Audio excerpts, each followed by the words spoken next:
The Archdiocese of Detroit is in the middle of a major restructuring that could mean church closures across southeast Michigan. And while it's still too early to know which ones will close, one of the major factors in the restructuring is declining attendance. The Archdiocese of Detroit was once home to more than 1 million Catholics, but now that number is closer to 900,000, and there's also a priest shortage. 7 News Detroit reporter Jolie Sherman has been keeping a close eye on this effort and is talking one-on-one with the Archbishop and other faith leaders for an update.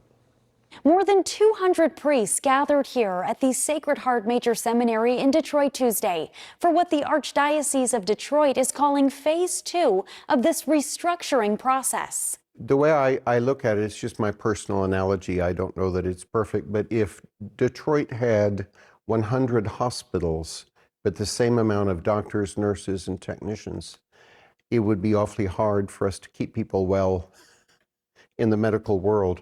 Archbishop Edward Weisenberger says it's time for a change. Currently, there are 209 parishes across southeast Michigan, but with attendance shrinking and a priest shortage that's projected to decline by 40% in the next few years, it's just not enough to keep every parish open. It's kind of redirecting our energies and our efforts so that we can really go back to that mission of the church as opposed to just kind of maintaining buildings. On Tuesday, Weisenberger addressed hundreds of priests who met once again to discuss the future of the Archdiocese of Detroit. So much of their time in January was focused on their specific planning area, but now they're going through each area of the diocese and hearing what the models are for each of the parishes. Father Mario Amore, Executive Director of Parish Renewal, says they're expecting to move around several priests in the diocese to serve the different pastorates or grouping of parishes,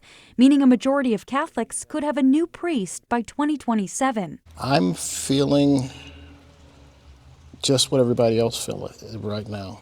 People are a little bit nervous because they don't know what's going to happen to their individual parishes. Mark Justice not only belongs to the Blessed Sacrament Cathedral in Detroit, he's also been an usher there for nearly 30 years. People are a little bit nervous because they don't know what's going to happen to their individual parishes.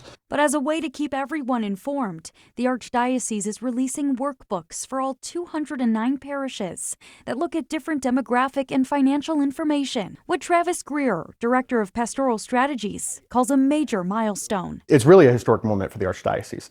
We've never shared this level of information publicly before, and it will be information that's available to all parishioners starting March 4th on the restructuring.aod.org website. Jolie Sherman, 7 News, Detroit.